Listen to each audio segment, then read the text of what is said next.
नहीं है। साथियों, धर्म के नाम पर देश को बांटने वाली कांग्रेस आजादी के बाद भी पहले दिन से तुष्टीकरण में लगी हुई थी।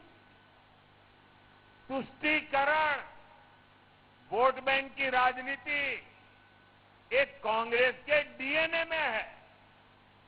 तुष्टीकरण के लिए कांग्रेस को दलितों, पिछड़ों, आदिवासियों का हक भी छीनना पड़े तो वो एक सेकंड नहीं लगाएंगे, जबकि भाजपा सबका साथ, सबका विकास के मंत्र पर चलने वाली पार्टी है।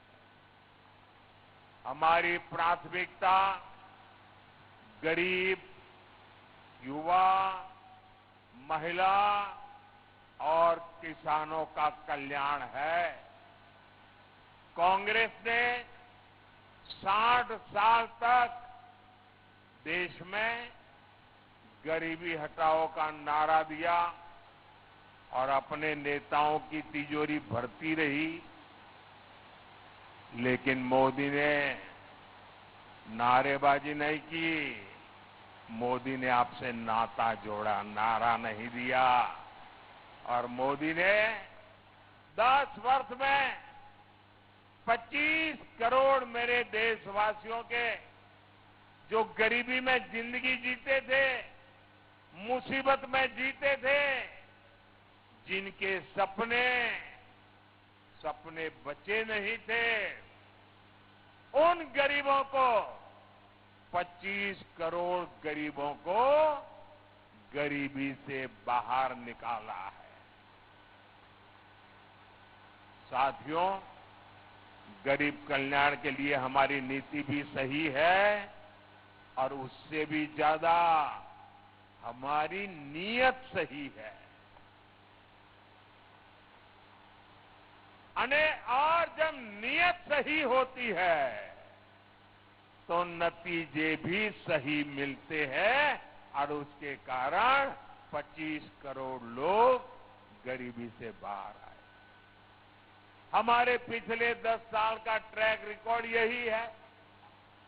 हम जो कहते हैं उसको करने के लिए मेहनत करने में कोई कमी नहीं रखते।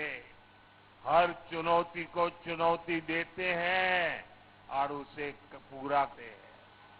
अब देखिए, यहां हमारा धान का उदाहरण ले लो।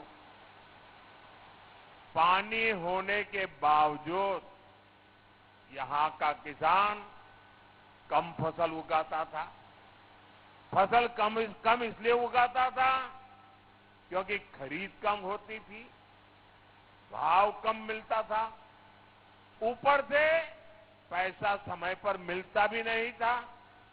लेकिन आपने देखा, हमारे नए मुख्यमंत्री भाई विष्णुदेव साय जी और उनकी पूरी टीम ने आते ही कमाल कर दिया। 2 साल का बाकी बकाया जो था ना, वो भी आपके चरणों में सुपुर्द कर दिया। रिकॉर्ड एमएसपी पर प्रति एकड़ रिकॉर्ड खरीदी भी की गई है।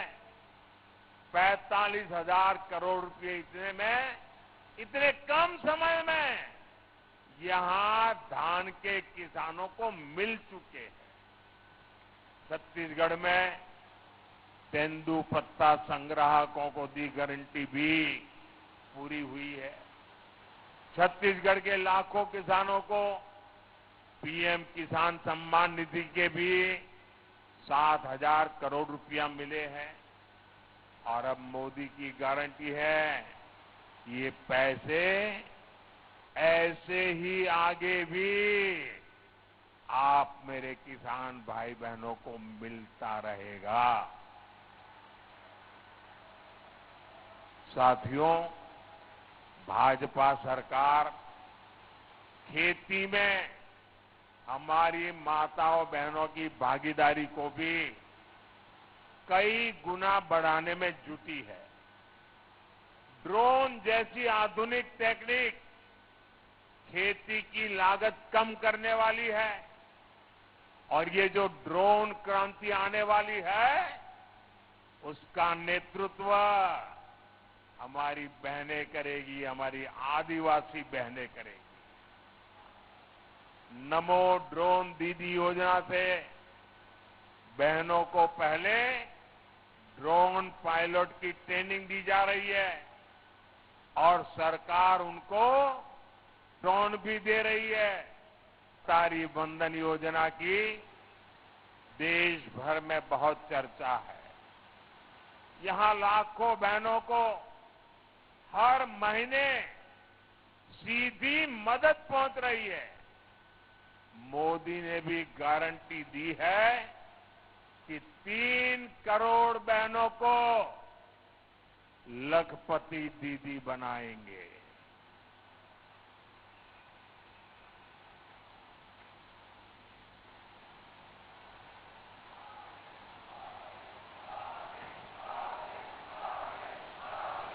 बेटी, आप कब से ये फोटो लेके खड़ी हो? थक जाओगी। ये क्या करना है? मुझे देना चाहती हो? मुझे देने के लिए लाई हो? भाई जरा लेकर के मेरे एसपीजी के लोगों को दे दीजिए।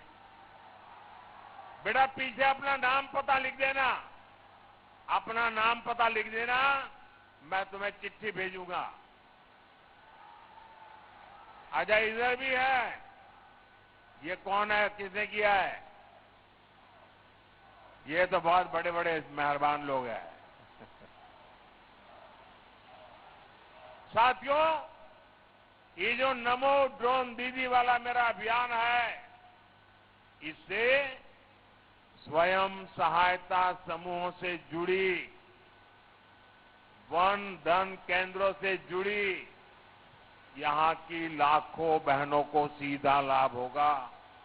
साथियों, भाजपा सरकार जो कहती है वो करके दिखाती है। यहां जांजगीर चांपा में करीब 50,000 परिवारों को पक्के घर मिले। जांजगीर चांपा में ही करीब 2 लाख नए नल कनेक्शन दिए हैं। करीब 3 लाख बहनों को यहां सस्ते सिलेंडर वाला उज्ज्वला कनेक्शन भी दिया। भाई और बहनों, मेरे लिए आप ही मेरा परिवार है। मेरा भारत, मेरा परिवार। परिवार के हर सुख दुख की चिंता करना मेरा भी दायित्व है और इसलिए मैंने तय किया है कि मुफ्त राशन देने वाली योजना आने वाले 5 साल तक चलती रहेगी।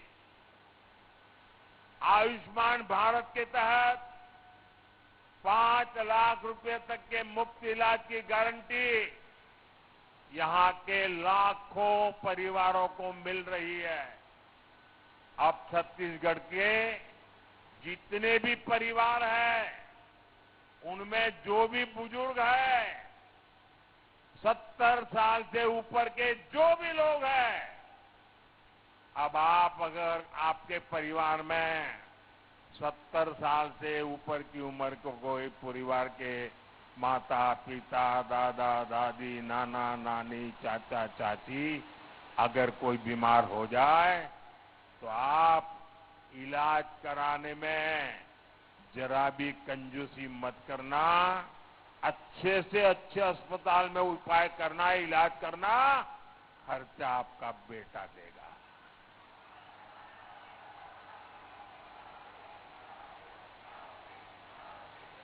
भाई और बहनों, 2014 से पहले करीब 60 वर्ष तक कांग्रेस के एक ही परिवार ने सीधा या रिमोट से सरकार चलाई।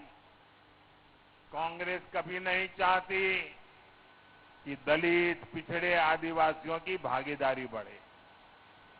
2014 में आपने अपने बीच से आए मोदी को इतनी बड़ी जिम्मेदारी दी। मैं आप लोगों के बीच से निकला हुआ हूं। मैं गरीबी को जी करके आया हूं। जिन मुसीबतों को आपके माता पिता ने झेला है ना, वो मैंने भी झेली है। आज देखिए, इसी के कारण भाजपा ने एक दलित परिवार के बेटे को देश का राष्ट्रपति बनाया और कांग्रेस देखिए उनका भी विरोध किया। भाजपा ने देश को पहली आजादी के इतने साल बाद पहली आदिवासी महिला राष्ट्रपति देने का फैसला किया। अब मुझे बताइए, इसमें कांग्रेस का क्या जाता था भाई? कांग्रेस ने स्वागत करना चाहिए था, नहीं करना चाहिए था? कांग्रेस ने साथ देना चाहिए था कि नहीं देना चाहिए था? लेकिन आदिवासियों की घोर विरोधी कांग्रेस ने एक आदिवासी बेटी जब राष्ट्रपति बन रही थी, उनका भी विरोध किया और जीत गई तो अनाप शनाप बोल करके उनका अपमान भी किया। यहां छत्तीसगढ़ में आपने भरोसा जताया तो हमने मेरे साथी अरुण साव जी को भी इतनी बड़ी जिम्मेदारी दी। लेकिन कांग्रेस को गरीब, दलित, पिछड़े, आदिवासी परिवारों की सत्ता में ये भागीदारी पच नहीं रही। भाई और बहनों, कांग्रेस ने अब एक और बड़ा खेल शुरू कर दिया है। पहले कर्नाटका से कांग्रेस के सांसद ने कहा कि दक्षिण भारत को अलग देश घोषित कर देंगे। अब कांग्रेस के गोवा के उम्मीदवार कह रहे हैं कि गोवा पर भारत का संविधान लागू नहीं होता। वो साफ साफ कह रहे हैं कि गोवा पर देश का संविधान थोपा गया और उन्होंने ये बातें कांग्रेस के शाहजादे को बताई है। ये बाबा साहब आंबेडकर का अपमान है कि नहीं है? ये बाबा साहब आंबेडकर का अपमान है कि नहीं है? ये भारत के संविधान का अपमान है कि नहीं है? ये भारत के संविधान के साथ छेड़छाड़ है कि नहीं है?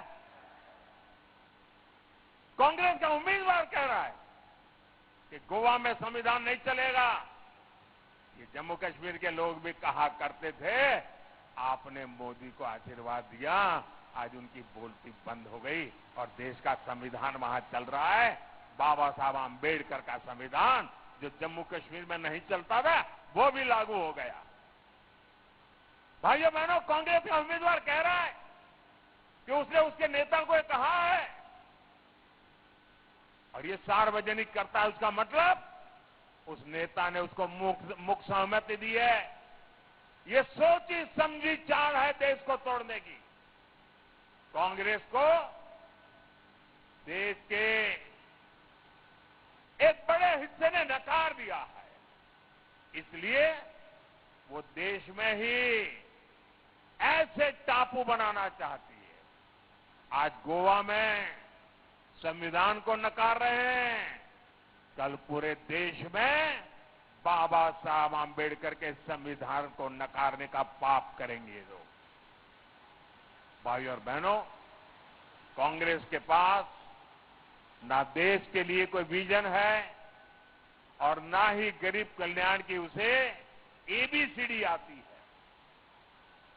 अब आप मुझे बताइए, गरीब मां का बेटा भी डॉक्टर बनना चाहे तो बनना चाहिए कि नहीं बनना चाहिए? गरीब मां का बेटा डॉक्टर बनना चाहिए कि नहीं बनना चाहिए? गरीब मां का बेटा इंजीनियर बनना चाहिए कि नहीं बनना चाहिए? गरीब मां का बेटा साइंटिस्ट बनना चाहिए कि नहीं बनना चाहिए? लेकिन उन्होंने ऐसी स्थिति बनाई थी कि अगर आप अंग्रेजी नहीं पढ़े हैं तो आप डॉक्टर नहीं बन सकते, इंजीनियर नहीं बन सकते, साइंटिस्ट नहीं बन सकते। मोदी ने आके तय कर दिया, अब गरीब मां का बेटा भी डॉक्टर बनेगा। वो अपनी मातृभाषा में पढ़ेगा, अंग्रेजी नहीं आएगी, गांव के स्कूल में पढ़ करके आएगा। अगर डॉक्टर बनना चाहता है तो वो